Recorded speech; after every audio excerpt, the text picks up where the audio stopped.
mulai, kita akan mulai, kita berdoa terlebih dahulu ya. Bapa dalam surga, kami sungguh bersyukur untuk kesempatan yang Tuhan karuniakan untuk boleh mengalami kehidupan pada hari ini.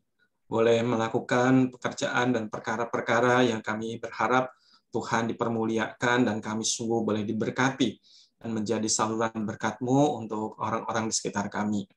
Malam ini kami ingin melanjutkan belajar dari firman-Mu, khususnya untuk boleh semakin menghayati kebangkitan Kristus, dan biarlah kami boleh menghidupi kuasa kebangkitan itu pada zaman ini. Kiranya Roh Kudus Tuhan menolong kami di dalam memahami dan belajar bersama pada malam ini. Kami doa berseru dalam nama Tuhan kami Yesus Kristus. Amin. Ya, Bapak Ibu sekalian, saya akan share screen dulu.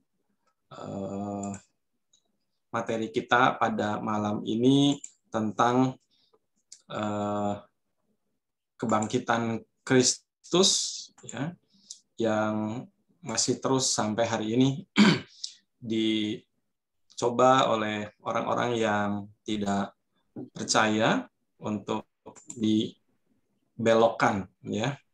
Nah, ini tema kita, isu seputar kebangkitan Tuhan Yesus ya.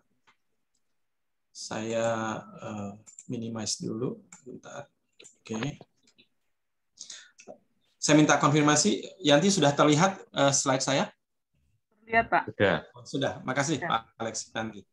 Ya, Bapak Ibu sekalian, dalam membedah Injil Markus, selama ini kita mengandalkan teks-teks dari Injil Markus. Nah, tapi pada bagian yang keempat ini, justru kita tidak melihat topik ini tentang isu ya di seputar kebangkitan Yesus, itu malah tidak ada dalam Injil Markus. Ya, tetapi justru disitulah menimbulkan sebuah pertanyaan, kenapa di dalam Injil yang lain ya itu juga tidak nampak. Dalam hal ini misalnya Injil Lukas, Injil Yohanes, tapi dalam Injil Matius justru malah muncul ya. Nah, coba kita akan lihat bagaimana itu dicatat di dalam Injil Matius, dusta Mahkamah Agama. Ya, nah di sini saya coba aja kita lihat teksnya. Nah, ini Bapak Ibu di dalam Matius pasal 28 ya, ayat 11 sampai ayat 15. Boleh minta tolong salah seorang bacakan buat kita semua. Bapak Ibu yang bisa melihat tolong bacakan Matius 28 ayat 11 sampai 15.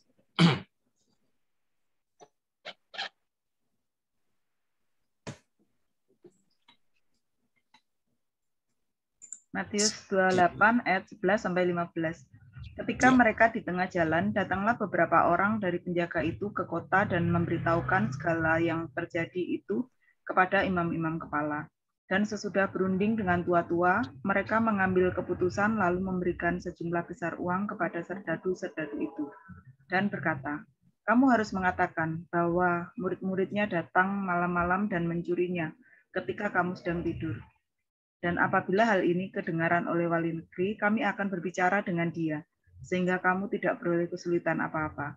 Mereka menerima uang itu dan berbuat seperti yang dipesankan kepada mereka, dan cerita ini tersiar di antara orang Yahudi sampai sekarang ini. Ya, makasih. Jadi kalau Bapak Ibu membaca di dalam Injil-Injil dan membandingkan, kita tidak akan menemukan isu yang meragukan tentang kebangkitan Yesus, kecuali justru adanya di dalam Matius pasal 28 yang sudah kita bacakan. Dan itu tidak ada di dalam Injil Markus yang justru ditulis lebih awal, ya, tahun 60-an. Lalu Injil Lukas yang kemudian tidak mencatatkan. Lalu Injil Yohanes juga tidak mencatatkan. Nah, di sini kita bisa kembali kepada penjelasan di awal-awal pemahaman Alkitab kita tentang tujuan penulisan. Jadi kalau kita perhatikan, Injil Markus, Lukas, Yohanes pada umumnya itu dituliskan untuk orang-orang yang bukan berbahasa Ibrani, bukan orang-orang Yahudi, tetapi untuk orang-orang yang tersebar, orang-orang non-Yahudi bahkan. Sehingga kalau kita perhatikan di dalam Injil Markus, Lukas, Yohanes, itu penjelasan-penjelasan tentang Yesus itu tidak sebanyak Injil Matius yang mengutip Perjanjian Lama. Ya, karena Matius lebih ditujukan kepada orang-orang Yahudi yang tentu mengenal Taurat, dan karena itulah lebih banyak mengutip tentang Perjanjian Lama. Dan itu juga yang menyebabkan kenapa isu yang meragukan tentang kebangkitan Tuhan Yesus itu menjadi sesuatu yang serius bagi masyarakat Yahudi, bagi penerima Injil Matius. Karena itulah penulis Injil Matius mementingkan untuk mencatatkan apa yang menjadi pergumulan pada masanya ketika orang-orang Yahudi yang tidak menerima Yesus sebagai Mesias, yang sudah kita bicarakan yang lalu, demikian juga mereka tidak mempercayai kebangkitan Yesus. Karena itu menjadi sesuatu yang sangat sentral tentang kebangkitan Yesus. Karena itulah mereka berkepentingan untuk menghentikan gerakan orang-orang yang mengikut Yesus, apalagi sampai mempercayai Yesus itu bangkit. Karena itulah Mahkamah Agama, dalam hal ini yang mempunyai otoritas tertinggi dalam masyarakat Yahudi untuk melakukan berbagai macam peraturan, baik itu dalam kehidupan spiritual, termasuk juga masalah sosial. Nah, karena itulah Mahkamah Agama melakukan tindakan yang dicatatkan dalam Injil Matius sebagai ya, pengajaran dan penyebaran apa yang sudah dimulai oleh Yesus yang mati, yang kemudian diimani sebagai Yesus yang bangkit. Nah, disinilah kita melihat bagaimana dustanya itu dilakukan dengan cara suap, ya, memberi sejumlah uang kepada para serdadu yang menjaga dengan sebuah skenario yang mengatakan bahwa murid-murid datang pada malam hari dan mencuri tubuh Yesus ketika para penjaga ini, prajurit ini sedang tertidur. Dan kalaupun nanti wali negeri dalam hal ini adalah orang atau pejabat Romawi akan menanyakan, maka akan dijamin oleh Mahkamah Agama Yahudi supaya para serdadu ini tidak mendapatkan sanksi atau kesulitan apa-apa. Nah, sejak saat itulah dikatakan cerita murid-murid yang mencuri tubuh Yesus itu tersiar di antara orang Yahudi sampai sekarang ini. Dan sila kita lihat bagaimana Injil Matius mementingkan catatan ini untuk dijelaskan sebagai sebuah dusta, sebagai hoax kalau kita katakan sekarang, yang dibuat oleh Mahkamah Agama Yahudi. Dan itu tersebar di antara orang Yahudi. Artinya, justru di kalangan-kalangan yang lain, itu tidak menjadi sesuatu yang seserius bagi masyarakat Yahudi. Nah, saudara, yang menarik yang akan kita pelajari pada malam ini adalah bahwa isu yang meragukan kebangkitan Yesus ini tidak hanya ada pada abad pertama, tidak hanya ada di kalangan orang-orang Yahudi, tetapi juga sampai hari ini. Ya.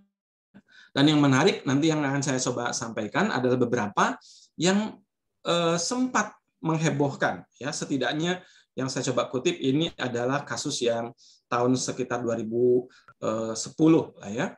Itu sempat menimbulkan kehebohan karena formatnya dalam bentuk dokumentasi film, ya, film dokumenter, sehingga dampaknya lebih luas dan selalu ada di dalam dunia maya sehingga bisa diakses oleh siapapun. Ya, nah inilah kenapa pentingnya dalam masa Paskah ini saya mengajak kita coba mengangkat kembali masalah ini. Oke, nah ini yang saya ajak kita lihat pertama-tama adalah yang disebutkan di situ dengan judul The Lost Tomb of Jesus, ya. Jadi kubur Yesus. Ini disutradarai film ini oleh seorang yang bernama James Cameron dan Simcha Jacobovici, ya.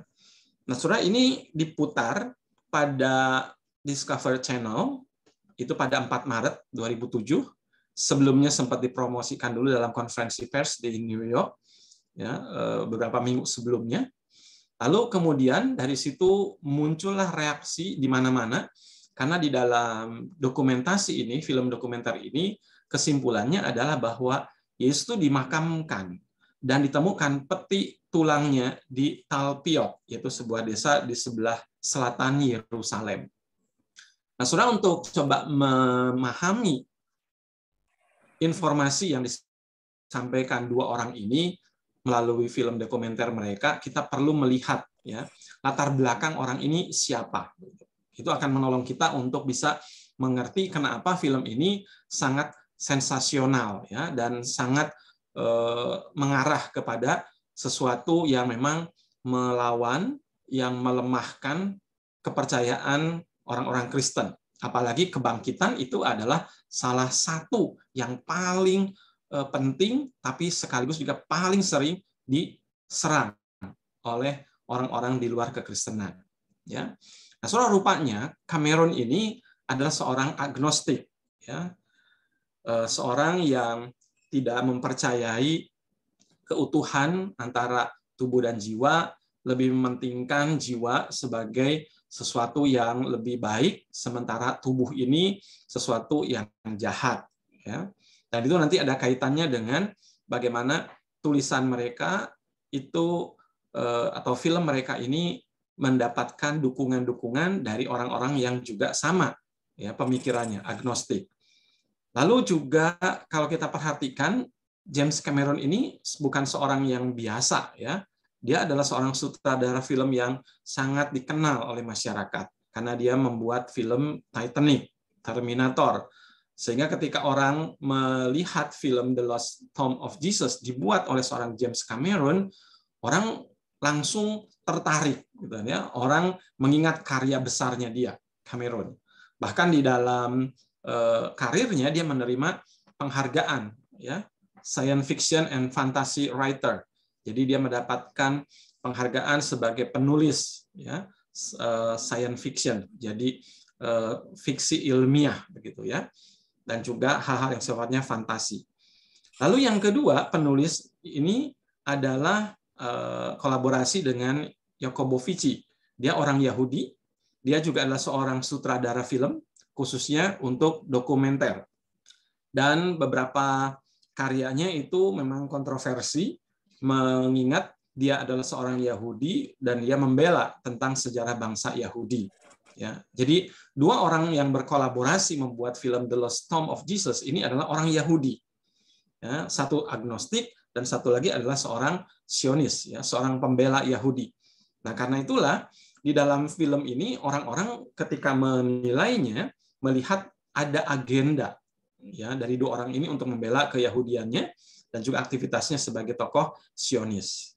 Dan itu memang kalau kita perhatikan orang-orang Yahudi sangat luar biasa hebatnya. Ya, mereka itu adalah orang-orang yang berprestasi dalam bidang sinematografi, ya, perfilman. Kita juga melihat mereka ada dalam bidang seni yang lainnya, musik, Zimmerman misalnya. Ya, kita juga tahu di antara mereka bankir-bankir hebat, ya, lalu ahli-ahli matematika, ahli-ahli fisika, kimia. Boleh dikatakan para pemenang penghargaan-penghargaan yang sifatnya internasional itu banyak sekali orang-orang Yahudi. Ya, nah disitulah kita lihat bagaimana mereka menguasai begitu banyak hal dan salah satunya dipakai oleh dua orang ini untuk menyerang kekristenan dalam hal ini tentang kebangkitan Yesus. Ya, nah saudara di situ ditunjukkan kubur yang dimaksud dengan kubur Talpiot, gitu ya. Nah, di sini di dalam film The Lost Tomb of Jesus diawali dengan kutipan dari Matius pasal 28 tadi, ide tentang orang-orang atau mahkamah agama Yahudi yang mengatakan bahwa Yesus mayatnya itu dicuri dan dipindahkan oleh para muridnya ke tempat lain secara rahasia. Nah, dari kutipan tentang ide orang-orang mahkamah agama ini melalui filmnya, mereka berdua ini, James Cameron sama Jacobo Fici, itu ingin menunjukkan, ya, ingin menegaskan bahwa tempat yang dipakai oleh para murid itu adalah makam Talpiot di Yerusalem. Ya, itu secara garis besar melalui film ini, dokumenter ini, dua orang ini orang Yahudi ya, yang tentu tidak menerima kebangkitan Yesus karena sebagai orang Yahudi mereka tidak mempercayai begitu Yesus sebagai Mesias. Maka mereka justru ingin menunjukkan Yesus itu tidak mati, tapi Yesus itu dicuri dan disembunyikan di makam Talpiot oleh murid-muridnya. Nah, namun ada catatan. Anggapan bahwa Mahkamah Agama Yahudi itu benar, justru itu akan membuat film ini menjadi kontradiktif begitu. Karena dalam film The Lost Tomb of Jesus dikatakan bahwa para murid membawa jasad Yesus ke kuburan rahasia. Ya, itu di dalam film itu ditegaskan Yesus dibawa ke kuburan yang rahasia. Padahal dalam kenyataannya kuburan di Talpiot itu, ini yang gambarnya, itu adalah kuburan keluarga dan tertata. Ya, ada gerbang yang besar dan menyolok. Dan nampaknya kuburan itu sudah ada lama. Sudah dipergunakan dalam beberapa generasi. Ya. Nah, sehingga aneh kalau kuburan itu dianggap sebagai kuburan rahasia. Nah, disinilah kontradiksinya begitu ya. Oke. Nah, kita perlu juga coba melihat bagaimana dalam film ini, dalam film dokumenter ini, kedua orang ini coba membuat dukungan yang sepertinya mempunyai bobot akademik, gitu ya. Karena itulah mereka memakai dua tokoh teolog yang bernama John Dominic Crossan, ya, Crossan dan juga James Tabor atau Tabor yang sering disebutkan. Nah, dua orang ini adalah orang-orang yang teolog kontroversial karena menolak mujizat yang di dalam Alkitab. Ya, jadi semua yang berbau mujizat mereka tidak percaya. Mereka tidak percaya hal-hal yang supranatural, ya, apalagi kebangkitan. Crossan sama Tabor tidak mempercayainya. Ya, bahkan Crossan ini dikenal sebagai seorang pendiri yang disebut dengan istilahnya Jesus Seminar, ya, tahun 85, di mana di dalam teorinya mengatakan bahwa jasad Yesus kemungkinan tidak dikubur, tetapi dibiarkan tergantung di salib untuk mangsa anjing dan binatang pemangsa lainnya. Nah, pendapatnya itu menjadi tidak konsisten karena di kemudian hari, khususnya melalui film The Lost Tomb of Jesus, ia mendukung teori bahwa Yesus dikubur di makam keluarga Talpiot secara biasa dan aman-aman saja. Jadi ini kan sebetulnya dua hal yang kontradiktif, gitu ya. Kalau kita perhatikan di dalam pembuatan film, dia memberikan dukungan kepada film The Lost Tomb of Jesus. Tapi di dalam karya ilmiah pribadinya, dia justru menganggap Yesus kemungkinan tidak dikubur tetapi dimangsa oleh anjing-anjing. Nanti kita akan lihat ada catatan-catatan dari Crossan ini. Ya. Lalu Tabor. Ini juga adalah tokoh yang kedua yang dipakai oleh sutradara dari film The Lost Tomb of Jesus. Tabor penulis buku Jesus Dynasty. Ya. Dia menceritakan bahwa Yesus bukan anak Allah, bukan anak Yusuf, melainkan Yesus itu adalah anak tentara Romawi yang namanya Pantera, ya, atau Yesua ben Pantera.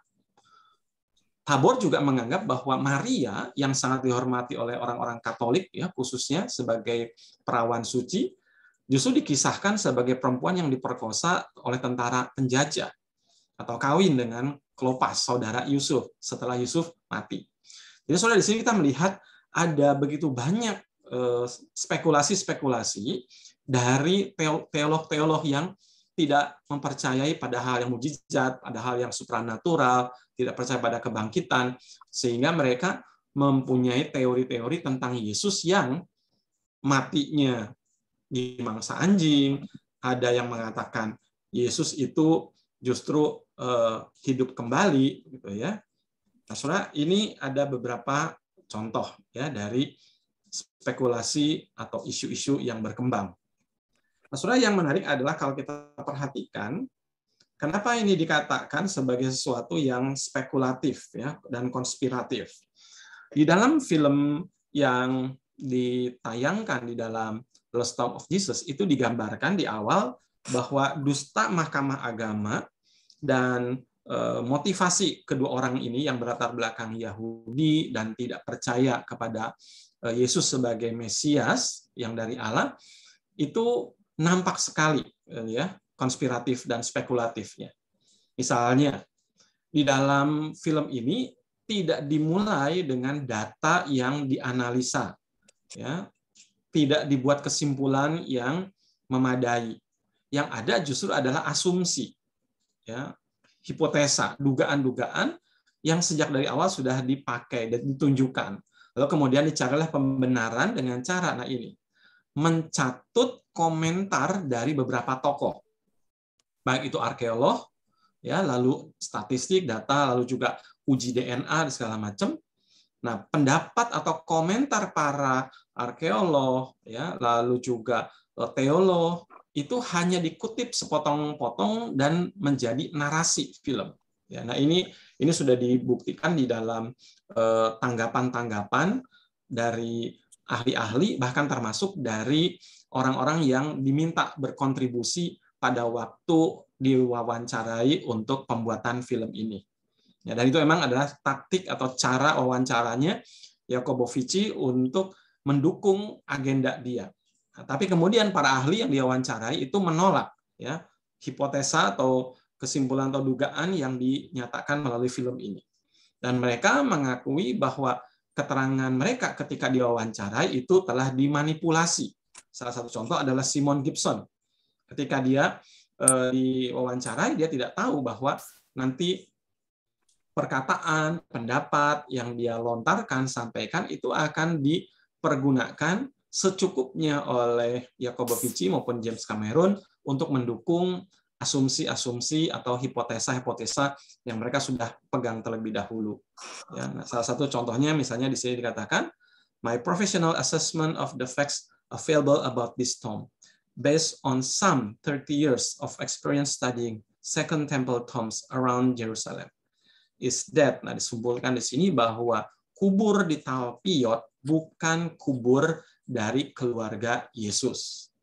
Nah, so ini salah satu contohnya, ya, pada waktu dilakukan wawancara, didokumentasi, itu difilmkan. Tapi nanti pada waktu dibuat menjadi film akhir, menjadi judulnya The Lost Tomb of Jesus, itu narasinya berbeda, ya, tidak mengutip utuh apa yang diucapkan oleh para orang-orang yang diwawancarai. Ya, itu sifat manipulatifnya di situ. Ya. Lalu juga kita lihat misalnya di dalam bagian ini ada hal yang dimanipulasi, yaitu ketika di makam Talpiot, waktu itu ditemukannya tahun 1980, ya, itu ditemukan ada 10 ossuari. Nah, ossuari itu ini.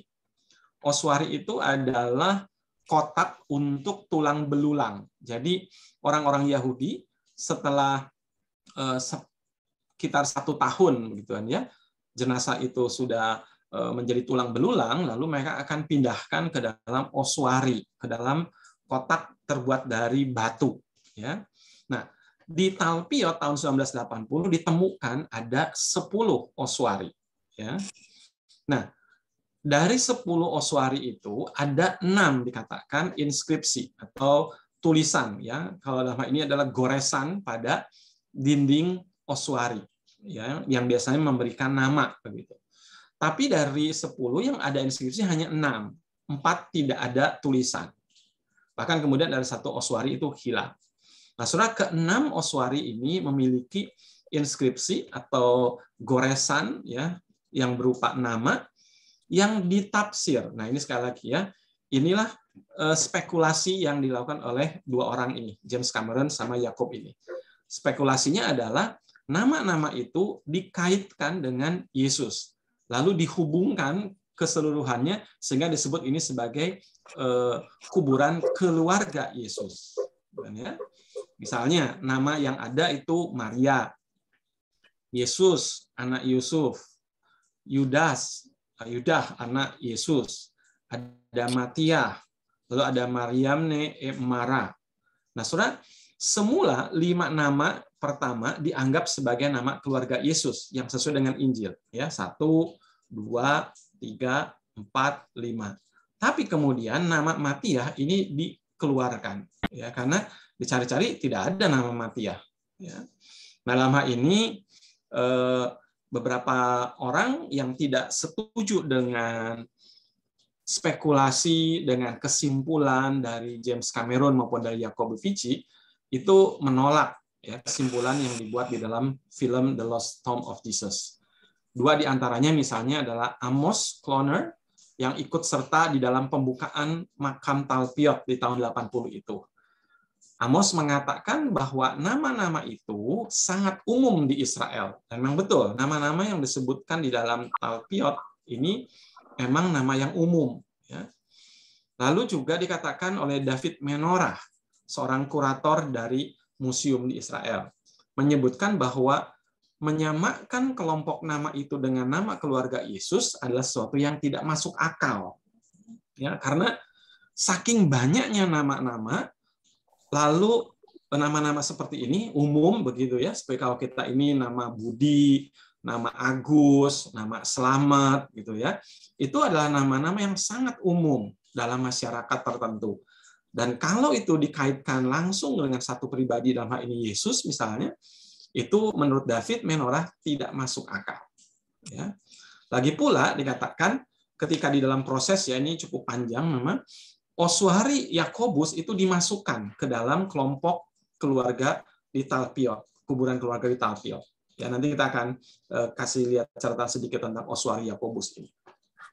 Nah, kita akan coba bertanya, yang paling penting adalah nama Maryam, ya, Mariane Mara, karena ini di spekulasinya film digambarkan sebagai istri dari Yesus, ya, sehingga nanti punya anak namanya Yudah.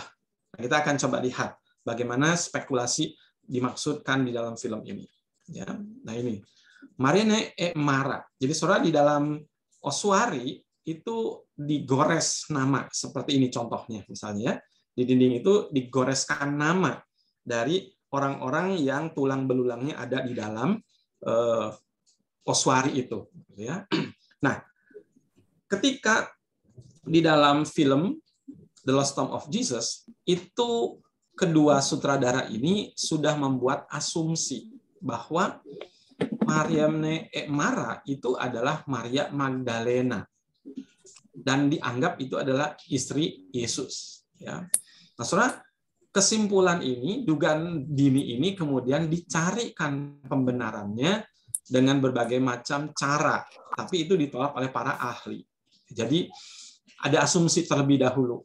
Ya, jadi ada nama Mariamne Mara yang tidak menunjuk ke siapa-siapa dalam lingkaran Tuhan Yesus sebetulnya, tapi kemudian dikaitkan dengan Maria Magdalena.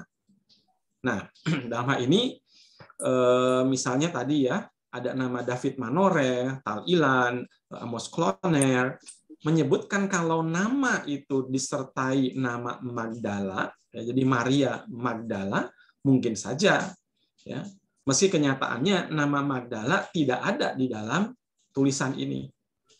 Ya, tetapi Jacobo Fici tetap memaksakan asumsinya dan menyimpulkan Mariamne Mara itu adalah Maria Magdalena, istri Yesus.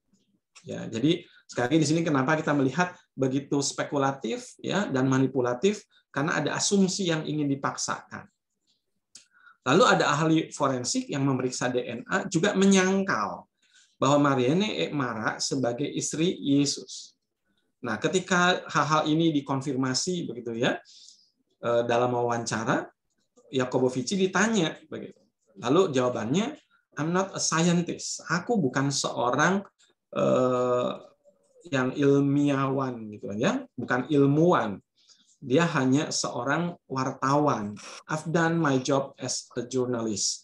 Aku hanya mengerjakan tugasku sebagai seorang wartawan, bukan ilmuwan. Jadi di sini kita lihat bagaimana motif yang spekulatif dan manipulatif terlihat sekali ketika para tokoh, para ahli menyampaikan keberatan-keberatan mereka, tetapi Jacobo Fici tetap mengatakan itu adalah Maria Magdalena dan itu dianggap sebagai istri Yesus dan punya anak namanya Yudas tadi. Oke. Nah, lebih lanjut dalam film itu Tabor memberikan dukungan tentang Maria Magdalena sebagai istri Yesus yang melahirkan anak bernama Yudah. Ya. Nah, yang menarik adalah ketika Tabor ini sebagai penulis ya buku Jesus Dynasty, di dalam buku Jesus Dynasty, Tabor justru tidak menyebut Maria Magdalena sebagai Mariene maupun tidak menyebut sebagai istri Yesus. Malah di dalam Jesus Dynasty, Tabor mengatakan Mariene itu adalah istri dari Raja Herodes. Bahkan Tabor juga menolak dan menganggap sebagai teori yang fantastis, yang tidak historis, yang tidak ada dalam sejarah.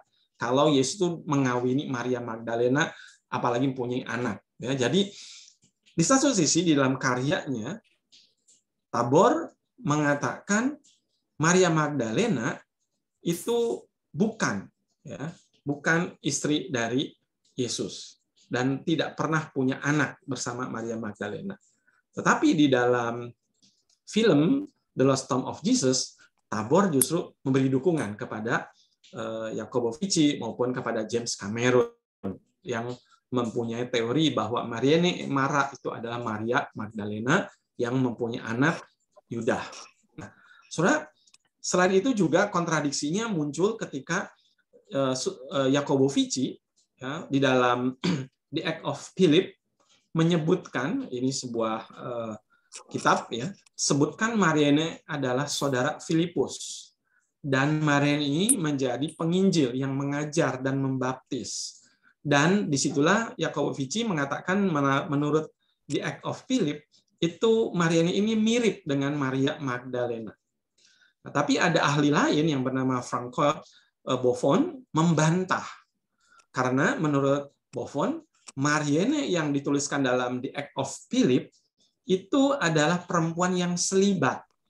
Ya, jadi Mariene ini perempuan yang selibat dan di dalam kitab The Act of Philip ya memang kita tidak mengakui surat ini ya. Tetapi di dalam tulisan The Act of Philip dituliskan bahwa Filipus berkata kepada seorang suami yang bernama Areus, ya, jangan salah, bilang ya, and leave your wife. Jadi kalau sampai Filipus ini di dalam surat The Act of Philip itu menyuruh seorang suami untuk menceraikan istrinya, bagaimana mungkin dia punya adik yang justru kawin gitu. Jadi Jacobo Fici menjadi bertentangan anggapannya ketika dia menyebutkan melalui The Act of Philip bahwa Mariene ini adalah saudara Filipus, ya, bahwa dia itu adalah Maria Magdalena, padahal Filipus adalah seorang yang menganjurkan selibat dan Mariene di dalam The Act of Philip memang seorang perempuan yang selibat. Jadi dilihat di sini tidak konsistennya Jacobo Fici, ya. Jadi tadi kita sudah lihat Tabor tidak konsisten, ya. Kita juga lihat Jacobo Fici tidak konsisten dengan tulisan dia dan kutipan dia. Maka dengan demikian kita melihat hipotesa atau dugaan ya Mariene Mara sebagai Maria Magdalena itu lemah. Ya, dan demikian juga berarti tulisan atau tafsiran bahwa Yudah itu adalah anak dari Yesus bersama dengan Maria Magdalena itu juga menjadi gugur, ya. Tidak bisa kita terima. Maka makam yang ditemukan di Talpiot yang dianggap oleh James Cameron maupun oleh Jacobo Fici sebagai makam atau kuburan Yesus bersama dengan keluarga. Dalam ini adalah istri, misalnya Maria Magdalena, lalu anak yang bernama Yudah, lalu bahkan dikatakan ada muncul satu lagi oswari yang disebut dengan oswari Yakobus, itu menjadi sesuatu yang tidak bisa diterima, ya, karena argumentasinya sangat lemah, sangat spekulatif dan juga kontradiktif, ya, selain kontroversi kesimpulannya. Nah, ini contohnya misalnya, ya, ini adalah salah satu oswari yang dimunculkan kemudian, ya, oswari yang disebut dengan oswarinya Yakobus, misalnya, atau kotak tulang belulang Yakobus. Ya. Nah, saudara, ini adalah sebuah oswari yang dimiliki oleh seorang yang bernama Oded Golan. Ya, Oded Golan ini adalah seorang penjual barang antik lah begitu ya. Nah, Golan ini diadili karena dia memalsukan ya inskripsi atau tulisan-tulisan dari puluhan barang antik gitu ya. Jadi barangnya itu sebenarnya bukan barang antik. Barang itu barang yang misalnya masih baru, modern. Tetapi dibuatkan inskripsi, catatan-catatan, tulisan-tulisan yang menggambarkan seolah-olah barang itu barang kuno begitu, barang antik. Ya. Nah, Golan diadili karena memalsukan salah satu oswari yang kemudian diberi nama oswari Yakobus. Nah, saudara, ketika tulisan ya inskripsi yang goresan batu tadi itu diperiksa ya sedemikian rupa ya oleh para arkeolog melalui pendekatan itu kimiawi, lalu juga karbon gitu ya. Itu mereka menemukan bahwa goresan yang dibuat pada oswari Yakobus dibandingkan dengan oswari yang sebelumnya ditemukan di Talpiot itu kelihatan sekali umurnya beda. Ya. Jadi oswari yang dituliskan Yakobus itu kelihatan masih muda, tidak setua yang di Talpiot. Lalu juga ditemukan tanah, ya tanah yang ada di oswari Yakobus itu identik dengan tanah di Siluan, ya tempat asalnya oswari ini.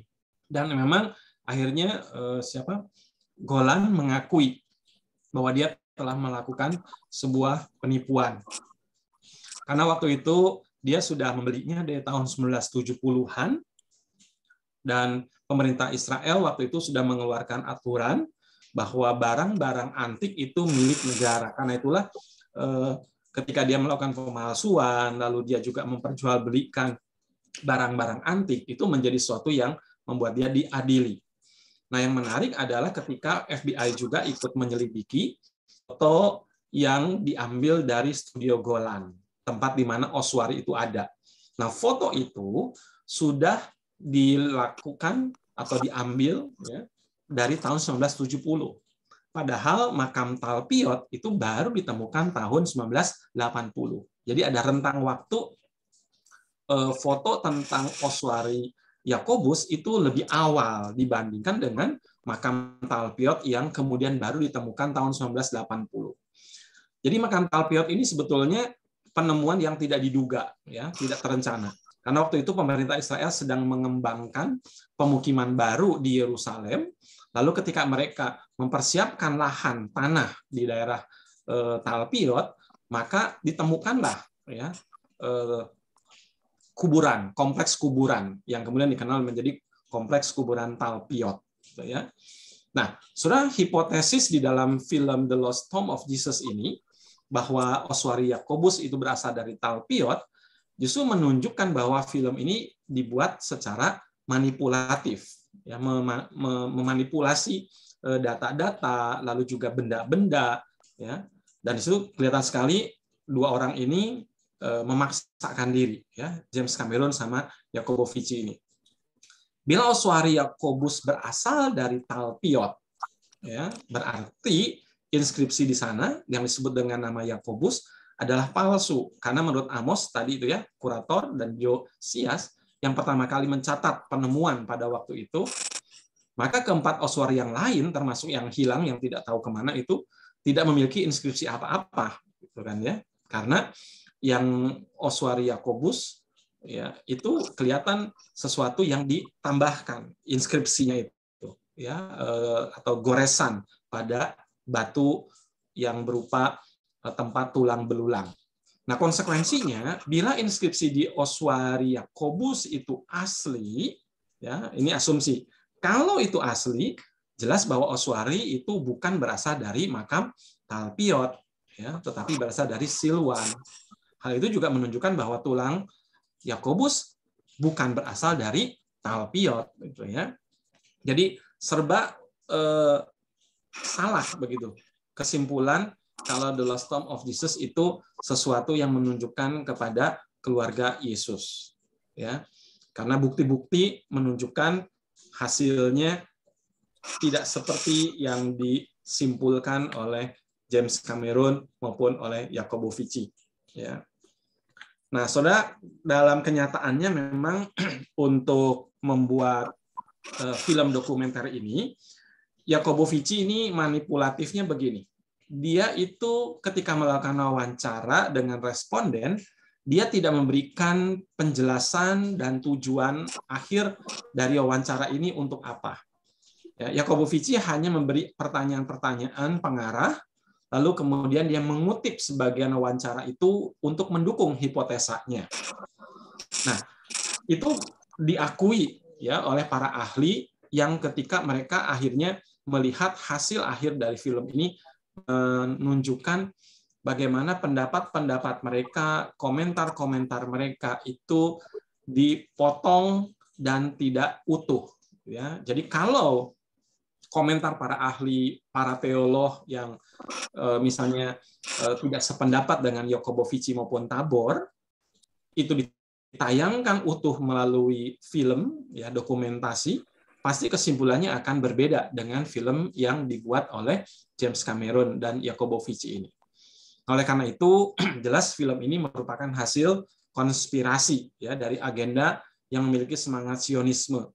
Ya, jadi terus-menerus kekristenan dihambat, ya kekristenan dalam hal ini ajaran doktrin yang paling penting yaitu tentang Yesus yang mati itu adalah Yesus yang bangkit. Ditambah lagi dengan sikap alergi teolog-teolog liberal yang tidak percaya kepada kebangkitan Yesus, lalu kemudian mereka mengemas menjadi sebuah film oleh seorang sutradara yang spesialisnya adalah science fiction, maka kita lihat film ini bukan film dokumenter, ya, tapi lebih kepada sebagai sebuah dokumenter fiction ilmiah, ya, science fiction, bukan film ilmiah, bukan scientific, ya. Dan sebenarnya film ini kalau boleh dibandingkan itu polanya sama dengan penulis yang namanya Dan Brown, ya, The Da Vinci Code. Ketika buku itu menggabungkan antara beberapa fakta, ya, misalnya dalam film The Lost Tomb of Jesus memang ada makam Talpiot karena memang ditemukan di Talpiot. Bahwa ada pendapat para ahli arkeologi, ya. Ada oswari, ya, gitu ya. Oswarinya nyata di situ. Maupun organisasi-organisasi yang terlibat itu semua ada. Tetapi kemudian dalam kesimpulannya menjadi sesuatu yang sifatnya spekulatif, fiktif, ya. Yaitu bahwa makam itu adalah milik keluarga Yesus, bahwa Yesus beristri Mariana, ya, atau Maria Magdalena disimpulkannya, lalu punya anak namanya Yuda. Ya. Nah, saudara, ini adalah beberapa hal yang dimunculkan pada waktu televisi, ya, dalam hal ini dokumentasi itu menjadi luas, ya, karena berbentuk film dan itu dibuat oleh dua orang sutradara yang terkemuka, ya, sehingga orang mencari tahu, dan kalau mereka yang memang tidak mau mempercayai Yesus yang bangkit, mereka akan memakai film dokumenter manipulatif ini dengan sekuat-kuatnya akan mereka pergunakan untuk menyerang kekristenan. Nah, di sisi yang lain, kita yang tidak mempelajari dengan cukup baik mungkin akan terkejut dan menjadi mudah goncang ketika mempercayai bahwa kubur di Talpiot itu betul adalah kubur dari Yesus dan keluarga. Ya, nah karena itulah saya merasa perlu kita bersama-sama belajar, berdiskusi tentang bagaimana salah satu ajaran pokok dalam kekristenan dalam hal ini kebangkitan Yesus itu paling penting tapi paling sering diserang karena itu adalah satu-satunya yang membawa perubahan yang begitu radikal pada murid-murid yang akhirnya melahirkan gereja sampai hari ini. Nah, saya ingin coba tambahkan beberapa catatan di dalam Alkitab yang menunjukkan tentang kebangkitan Yesus. Ya, ini adalah kesaksian yang dinyatakan dalam Alkitab, dan saya yakin kita sudah membaca bagian-bagian ini. Ya, pokok-pokoknya saya coba tuliskan di situ, bahwa Yesus menubuatkan kematian dan kebangkitan pada hari ketiga. Ya, ini menjadi penting, hari ketiga, karena nanti akan ada kesaksian dari luar Alkitab. Ya. Lalu yang kedua, Yesus mengumpamakan kebangkitannya dengan pengalaman Nabi Yunus di perut ikan. Ya, lalu juga dengan bait Allah yang akan dihancurkan dan dibangun kembali 3 hari. Ya, lalu kita juga lihat dalam keempat Injil catatan tentang kubur yang kosong. Ya, memang kubur yang kosong tidak tidak satu-satunya ya membuktikan Yesus bangkit. Tetapi kebangkitan Yesus pasti meninggalkan kubur yang kosong. Nah, dalam hal itu para musuh Yesus, dalam hal ini ada pemimpin Yahudi dan penguasa Romawi, tidak dapat membuktikan bahwa tubuh Yesus tidak lenyap. Ya, karena itulah disebarkan isu pencurian. Ya, padahal sepasukan serdadu yang disiplin menjaga kubur itu dengan ketat. Ya. Bahkan ada istilahnya kode untuk para serdadu yang lalai dalam melakukan tugas. Dikatakan di dalam kode itu atau di dalam SOP lah kita mengatakan gitu ya. Para serdadu yang gagal melakukan tugas itu akan dibakar hidup-hidup dengan seragamnya mereka. Maka kenapa tadi para pemimpin Yahudi merasa berkepentingan memberikan jaminan keamanan kepada para serdadu ini bahwa wali negeri tidak akan melakukan tindakan apapun kepada para penjaga ini. Ya. Lalu yang keempat, kata malaikat kepada para murid bahwa Yesus telah bangkit. Yang kelima, Yesus yang bangkit memperlihatkan diri kepada beberapa perempuan. Ya. Yesus juga memperlihatkan diri kepada 2 murid di Emmaus yang kita sudah bicarakan ya, Kleopas. Lalu ketujuh, Yesus menemui para murid di ruang tertutup. Jadi di situ kita lihat tentang tubuh kebangkitan, tubuh kemuliaan. Ya, dalam diri Tuhan Yesus ada kontinuitas sehingga mereka melihat Yesus yang bangkit adalah Yesus yang mati. Ya, bisa mereka kenali sebagian, tetapi juga ada diskontinuitas, di mana ruang tertutup tidak membatasi Yesus untuk tetap bisa hadir di tengah-tengah murid-muridnya. Ya, bisa makan bersama dengan mereka. Nah, ini menunjukkan bahwa tubuh Tuhan Yesus mempunyai sifat supra-alami. Ya. Yang ke-8, Yesus juga menampakkan diri untuk ketiga kali kepada para murid dan makan bersama mereka di Danau Tiberias. Yang ke-9, Yesus secara khusus menampakkan diri kepada Thomas. Ya, dan disitulah Thomas mencucukkan jarinya ke tangan Tuhan Yesus maupun ke lambung Tuhan Yesus. Dan disitulah Thomas memberikan pengakuan yang sebetulnya sangat berbahaya bagi Thomas ketika ia mengatakan Yesus adalah Allah, ya, Hotheos kai ho kurios. Kurios itu adalah sebuah istilah yang juga dipergunakan oleh orang-orang warga negara Roma untuk kaisar, karena kaisar dianggap sebagai dewa. Kurios juga adalah istilah untuk dewa. Maka ketika Thomas mengatakan Yesuslah kuriosnya, bukan kaisar di Roma, tetapi Yesuslah kuriosnya Thomas, itu menjadi sesuatu yang sangat berbahaya sebetulnya bagi Thomas. Ya, jadi ini sesuatu yang luar biasa, dampak kebangkitan Yesus memberikan sebuah pengakuan yang begitu berani dan beresiko. Tetapi justru yang dilakukan. Jadi kalau Yesus tidak bangkit, untuk apa Thomas dan murid-murid bahkan gereja murah-murah berani mengambil resiko dianiaya begitu rupa kalau Yesus tidak bangkit.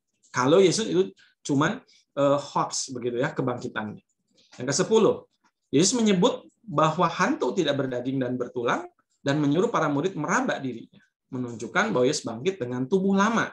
Ini ya, di sini ada kontinuitas lalu ada diskontinuitasnya. Ya, kontinunya adalah Yesus bisa diraba, bisa dikenali. Yang ke-11, setelah kebangkitannya, Yesus menampakkan diri kepada lebih dari 500 orang. Ya. Lalu disebutkan di Bukit Galilea, Yesus secara kasat mata mengutus para murid dengan amanat agung penginjilan. Terakhir, Yesus memberikan berkat kepada para murid, lalu naik ke surga di hadapan mereka dan berjanji akan kembali. Ya. Nah, itu beberapa catatan di dalam Alkitab. Nah, kita lihat ada beberapa hal yang mempunyai spekulasi yang berbeda, ya, spekulasi yang lebih aneh-aneh begitu ya untuk menolak kebangkitan Yesus. Nah, ini tadi salah satu contoh yang dipergunakan oleh Crossan, ya. Jadi ada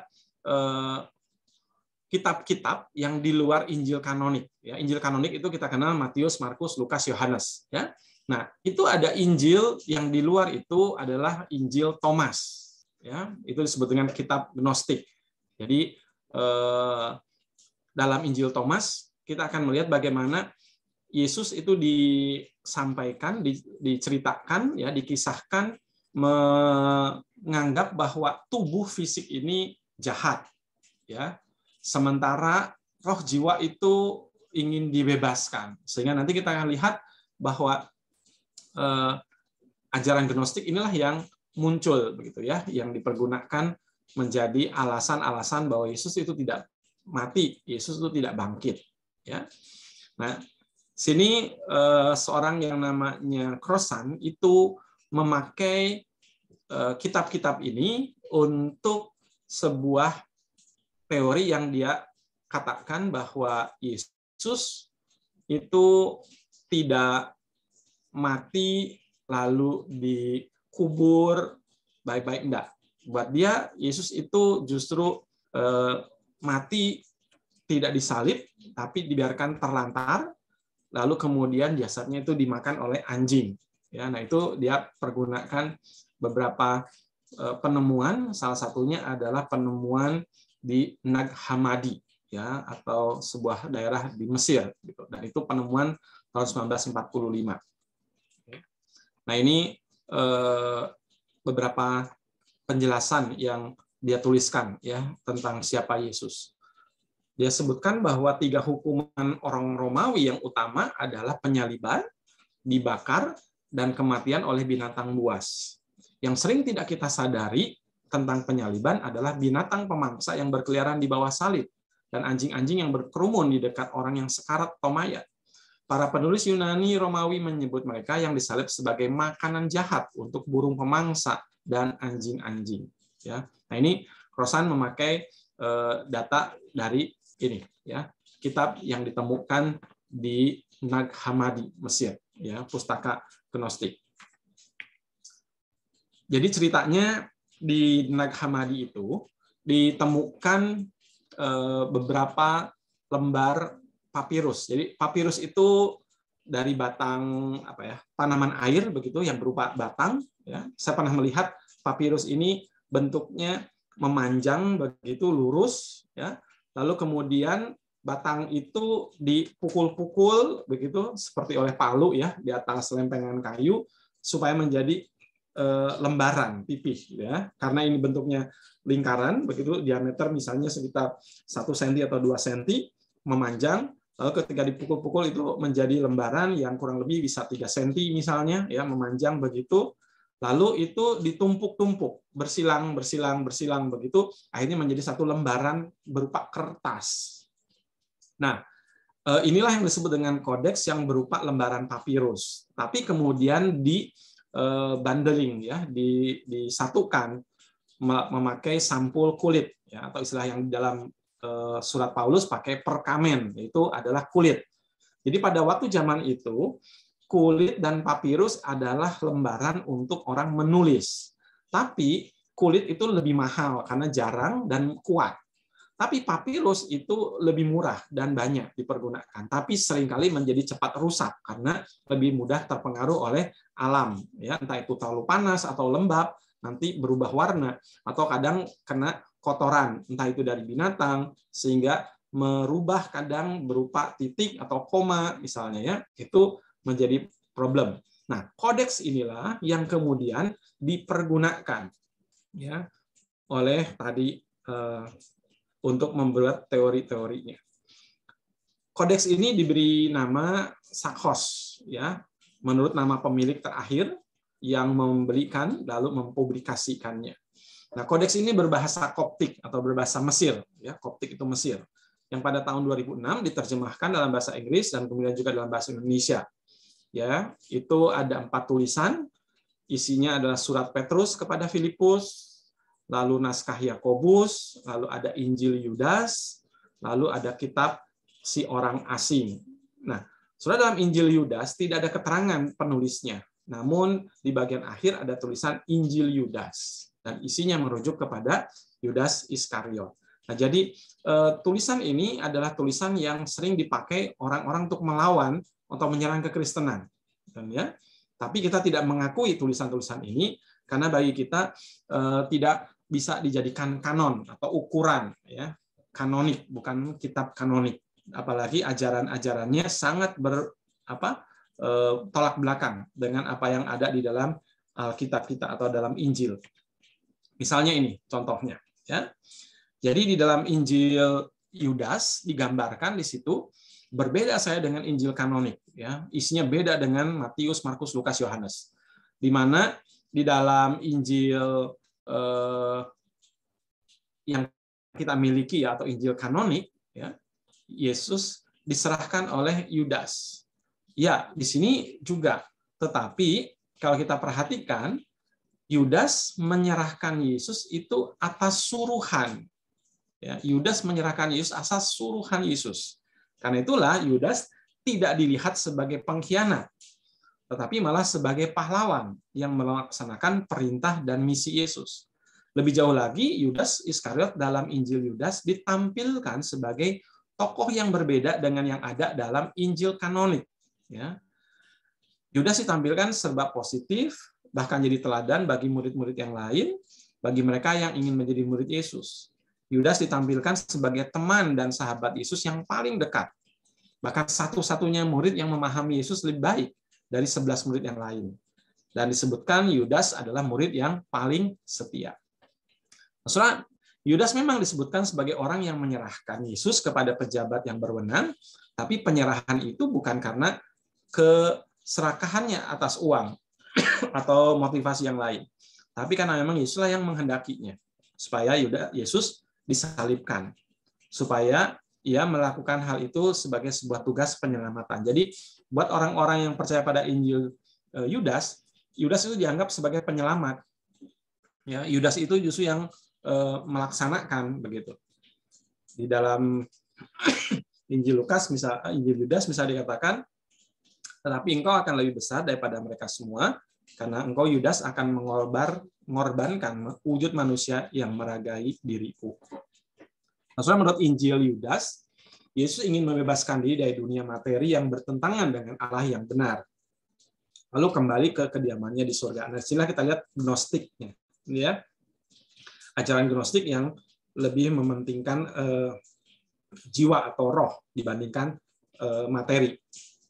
Yesus juga dikatakan mengasihi Yudas lebih daripada murid yang lain.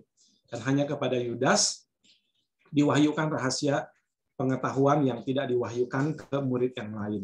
Dalam hal inilah murid lain dianggap tidak mengerti dan mereka semua salah arah. Lalu ini juga saya coba kenalkan teolog lain dari Australia, ya, punya pendapat lain tentang isu di sekitar kebangkitan Tuhan Yesus. Ya, Thiering ini asal Australia, ya, dan dia di dalam bukunya Jesus and the Riddle of the Dead Sea Scroll. Di sana dia mengatakan bahwa Yesus tidak mati disalib, Yesus itu hanya pingsan. Lalu kemudian Yesus berkeluarga di Palestina. Ya. Thiering juga menyebutkan bahwa Yesus disalibkan dan mati, lalu dikuburkan di lorong gua Qumran bersama dengan Yudas Iskariot. Mati dalam tanda petik. Kenapa? Karena sebetulnya Yesus tidak mati, ya, meskipun diracun katanya, karena sebelum nyawanya putus, Yesus berhasil diselamatkan oleh Simon Magnus, ahli obat-obatan, sehingga Yesus kemudian dapat melarikan diri, ya, yaitu tadi ke gua Qumran. Jadi disitulah Yesus dianggap mati, ya, padahal dikatakan dia itu diselamatkan, ya, dari keracunan. Dan kemudian dia sembuh, dan itu yang dianggap sebagai bangkit kembali. So, ini adalah salah satu contoh, ya, dari begitu banyak spekulasi tentang atau isu-isu tentang Yesus yang tidak bangkit. Ya. Ini juga ada, ya, nama-nama ini. Penulis dari buku Holy Blood and Holy Grail. Nanti buku ini menjadi sangat penting oleh Dan Brown, dijadikan novel ya yang terkenal dengan judul The Da Vinci Code ya. Nah, dua buku ini dengan The Messianic Legacy itu menyebutkan bahwa Yesus adalah keturunan Raja Daud, sebenarnya tidak mati disalib, tapi pingsan, kemudian dikuburkan secara tersembunyi di Taman Getsemani oleh Yusuf Arimatea. Hal itu bisa terjadi karena Pilatus dan para prajurit sudah disuap. Ya. Hal ini tampaknya mengikuti versi itu tadi, Mahkamah Agama, ya, yang diceritakan dalam Injil bahwa mereka menyuap. Nah, dari buku ini, khususnya Holy Blood and Holy Grail, Dan Brown itu membuat novel berjudul The Da Vinci Code, ya, di mana dalam novel Da Vinci Code ini Yesus dikatakan menikah dengan Maria Magdalena dan keturunannya bermukim di sebuah kapel di Skotlandia, Inggris. Jadi saudara, kalau kita lihat macam-macam sekali ya isu-isu yang dibuat tentang Yesus tidak mati, Yesus tidak bangkit. Tapi Yesus ada yang bilang pingsan, keracunan, dan segala macam, sampai akhirnya terhidup. Ya. Nah, tapi yang menarik adalah justru ada seorang sejarawan yang disuruh oleh pemerintah Romawi ya untuk mencatatkan tentang kekristenan, ya, tentang Yesus. Lalu ditulislah oleh seorang yang bernama Josephus, ya, sekitar tahun 60-an, bagaimana Yesus itu mati disalib dan bangkit pada hari ketiga. Nah, ini di dalam buku yang terkenal ya, Antiquities, dikatakan sama seperti waktu ini Yesus adalah seorang bijak yang secara hukum bisa disebut orang karena ia melakukan mujizat-mujizat. Guru semacam itulah yang menerima kebenaran. Yesus mengumpulkan banyak pengikut orang Yahudi dan kafir. Ia adalah Kristus. Nah, buat orang Yahudi istilah Kristus ini alergi ya, tapi dia disuruh oleh pemerintah Roma, dia tuliskan itu adalah Kristus atau Mesias ya. Kristus dalam bahasa Yunani, Mesias dalam bahasa Ibrani ya, Mesias.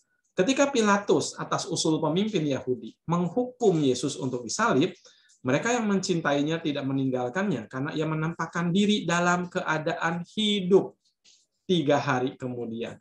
Seperti yang dinubuatkan banyak nabi dan 10.000 keajaiban dan kejadian ajaib mengenai. Adapun suku Kristen yang dinamakan dari namanya, artinya nama Kristus, gitu ya, nama Kristen dari nama Kristus, suku itu tidak lenyap sampai sekarang. Nah, ini catatan dari seorang Josephus, ya, bahwa Yesus menampakkan diri dalam keadaan hidup 3 hari kemudian. Okay.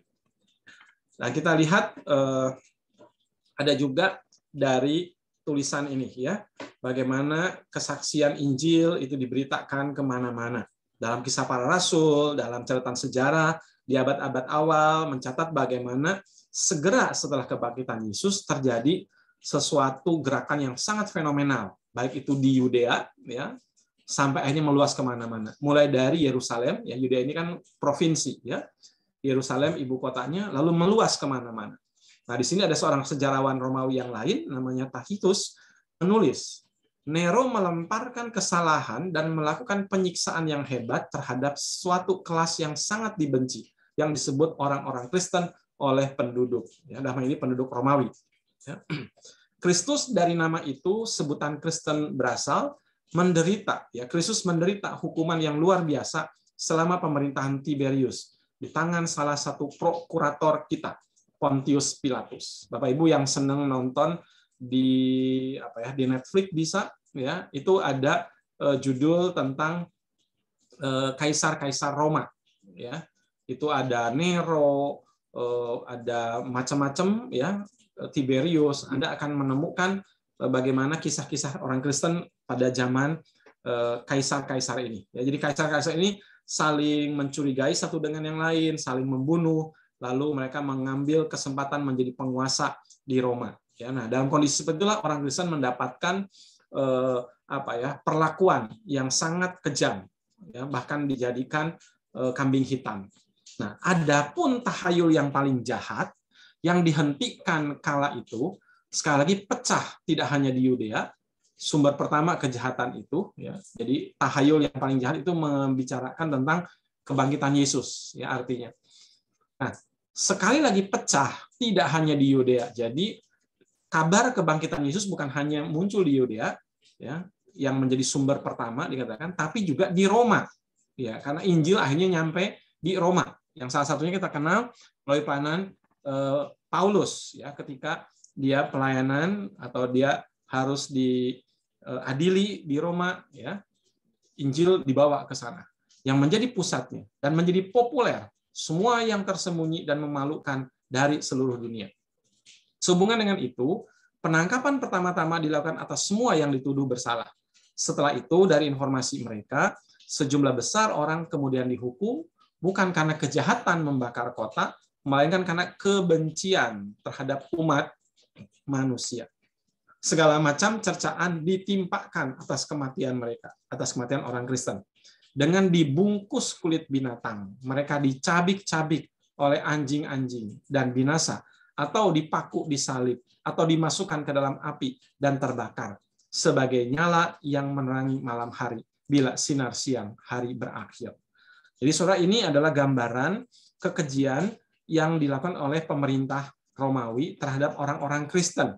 Ya, mereka mengalami kematian yang sangat tragis, ya, baik itu dimakan, diserang oleh binatang maupun dibakar, ya, baik itu dalam api maupun dalam minyak.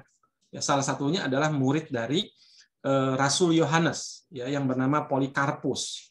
Itu mengalami penganiayaan yang luar biasa, ya.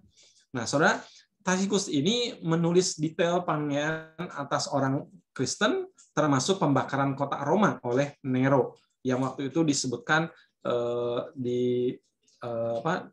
disalahkannya adalah orang-orang Kristen. Ya.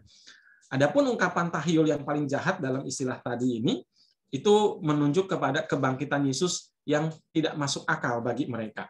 Jadi dianggap sebagai tahayul. Tapi justru kita lihat gerakan kekristenan begitu luar biasa. Mereka berani menanggung penderitaan. Masakan itu adalah hanya sebuah tahayul. Masakan itu hanyalah sebuah cerita atau dongeng, bukan sebuah kenyataan historis. Ya. Maka tidak mungkin orang mau menderita hanya untuk dongeng. Ya. Karena itulah kita yakin akan kebangkitan Yesus, bukan hanya sekedar dari kuburnya yang kosong, bukan hanya sekedar dari kesaksian para murid, perempuan-perempuan maupun orang-orang yang waktu itu ada, tetapi juga setelah, ya, abad pertama lewat, dampak dari kekristenan tidak berhenti, bahkan sampai sekarang itu tetap masih ada. Ya, nah karena itulah kita lihat bagaimana kebangkitan Yesus yang memberikan dampak kebangkitan yang fenomenal, ya, pada abad pertama. Yaitu pertama, terjadi perubahan hidup yang luar biasa dalam diri para murid. Kita tahu semua, ya, bagaimana mereka tadinya begitu ketakutan, tapi kemudian menjadi berani bicara di depan mahkamah agama, sampai dikatakan mereka lebih memilih takut kepada Allah daripada kepada manusia. Ya, kita juga tahu bagaimana seorang Saulus yang membunuh Stefanus kemudian berubah menjadi seorang rasul kebangkitan bernama Paulus. Yang kedua, kita juga lihat ledakan pekabaran Injil yang luar biasa di mana-mana. Ya. Jadi pada waktu itu murid-murid bertumpu pada kesaksian kebangkitan Kristus. Yang utama diberitakan adalah tentang Yesus yang bangkit. Ya. Dan itu bisa sampai ke India misalnya, yang paling jauh untuk waktu itu. Ya, yang kita kenal dengan Thomas memberitakan Injil sampai ke India. Dan di sana diceritakan ada gereja untuk menghormati Thomas, ya, yaitu gereja Bar Thoma atau gereja Tuan Thomas. Ya. Para rasul rela mati bagi kesaksian kebangkitan Yesus itu. Ya, ini sesuatu yang luar biasa. Dari begitu ketakutan, mereka justru menjadi rela mati demi kesaksian Yesus yang bangkit. Yang keempat, terjadi perubahan. Dari tadinya hari Sabat, yaitu hari Sabtu, mereka berkumpul di sinagog. Ya, Yesus membaca kitab Taurat, Yesus menceritakan penggenapan Taurat. Lalu kemudian ketika Yesus bangkit pada hari Minggu, maka dikatakan murid-murid mulai berkumpul pada hari pertama dalam minggu itu, yaitu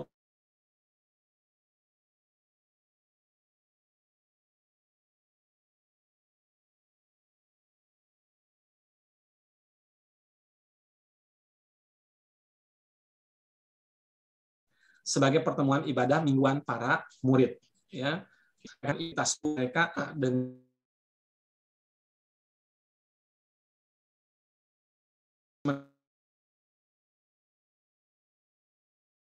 pertanggungjawaban itu dengan lemah lembut dan hormat, ya, dan dengan hati murni, supaya mereka, nah ini, yang memfitnah kamu karena hidupmu yang saleh dalam Kristus menjadi malu karena fitnahan mereka. Ya, saudara, di dalam ayat-ayat ini kita melihat bagaimana pergumulan kekristenan dari zaman dulu sampai hari ini tetap mengalami sebuah pergumulan di mana fitnah, hoax, berita-berita yang tidak benar itu disampaikan. Ya, baik itu secara lisan, kalau sekarang ini melalui berbagai macam media, termasuk salah satunya tadi adalah melalui film, dokumenter, sehingga itu akan berdampak jauh lebih luas, bahkan ketika kita mungkin tidak menyadarinya, akan ada orang yang membaca dan mereka terpengaruh. Nah, disinilah kita justru diajak untuk memberi pertanggungjawaban.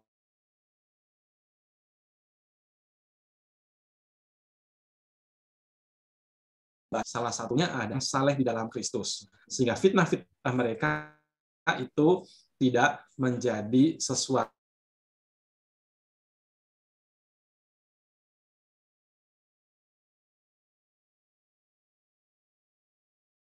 karena itu dengan lemah lembut dan hormat. Kita tidak perlu melakukannya dengan tindakan nomor satu, lalu yang lainnya menjadi kecap-kecap yang tidak berguna, ya, kecap-kecap yang hina, gitu ya. Tidak perlu. Tunjukkanlah dalam kehidupan kita. Sampai di sini saya coba presentasikan. Mari kita berdiskusi. Kalau ada yang mau bertanya,